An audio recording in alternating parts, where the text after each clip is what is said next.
if you're encountering the cloud save error 2026 in Cyberpunk 2077, follow these steps to resolve the issue and continue your gameplay without interruptions. Step 1. Check internet connection. Ensure that your internet connection is stable. A weak or intermittent connection can cause issues with cloud saves.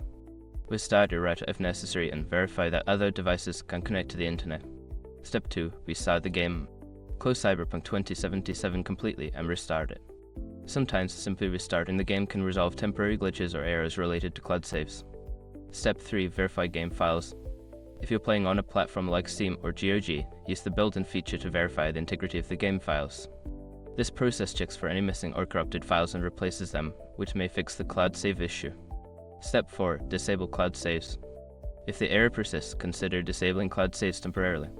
Go to the settings of your gaming platform, Steam, GOG, etc., and turn off the cloud save feature. This will allow you to play the game locally without syncing issues. Step 5. Contact support. If none of the previous steps work, reach out to the game support team.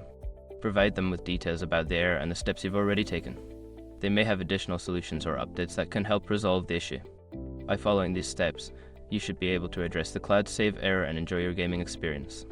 If the problem continues, keep an eye on official forums for any updates or patches that may address the issue.